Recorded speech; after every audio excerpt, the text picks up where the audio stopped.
kufer svega, daj mi Coca-Colu, stavi 3 kocke leda i daj mi ležat ku za plažu, da platim si masažu i naroš štiljo okrenem morsku ražu. Pun mi je kufer svega, prijatelja i rodbine, domovine, jeftinih pašteta, u tubi iz trgovine kad pročitam novine. Pun mi je kufer žute kronike, pun mi je kufer svega, studenata i kolega u menzi koji guraju se preko reda za hranu na iksicu od frenda, uzmu sok od jabuke, picu, kolač i bananu. Pun mi je kufer profesora Baha. Zdravo Miha, v bistvu kaj si ti organizator Stolpa, lastnik, vse skupaj.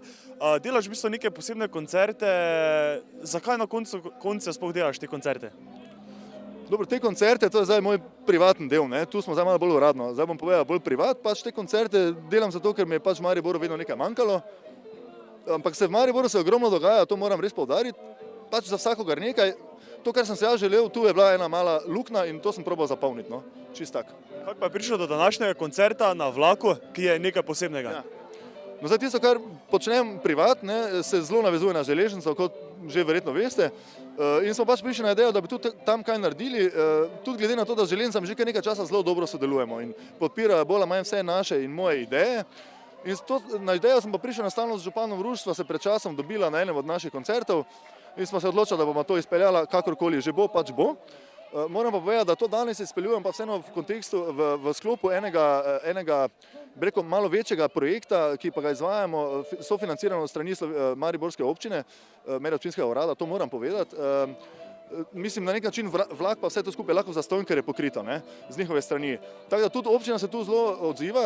Jaz pa sem danes res tukaj kot predstavnik Slovenske zveze za javno zdravje, okolje in tobačno kontrolo. To je nevladna organizacija, humanitarna in prostovoljska, neprofitna seveda.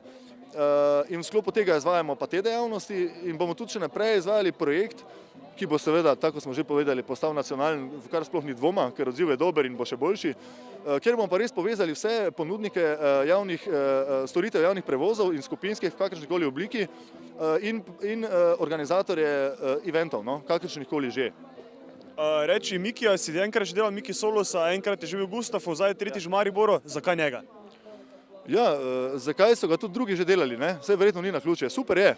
Moram pa tudi povedati, da čisto tako tehnično gledano je pa tudi zelo primeren za na vlak, ne? Ker ni komplikator, ni naporen, ni težek za ozvočiti. Povedal bi tako, kar se tiče teh bendov, se mi zdi, da so bendi recimo malce južneje od nas, ne bi posploševal, ampak imam nas izkušnje z njimi zelo odprti, no? In so tudi pripravljeni na neko določeno improvizacijo. Se ne, da naši niso, ampak jaz z našim pač nisem toliko delal, ne? Tako da izkušnja moja je bila takšna z njimi že odprej, da so mi tudi se zelo dobro vklopili.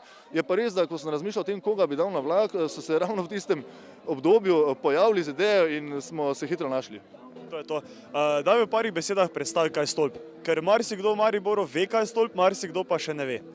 Stolp.SI, no to je opuščen nadzorni stolp Slovenskih železnic. Vsi vemo, kje to je, ne, to je, naj ostane še zaenkrat malo skrivnost.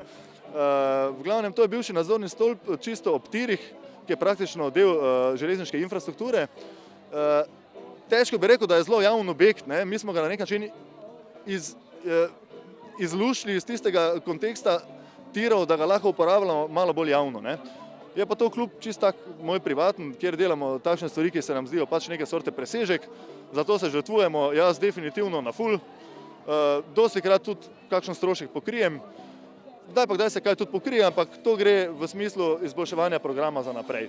Najzgodnija frenda, na kahonu je tačko, na basu je frane, ovaj bend je bolji od jebene Nirvane.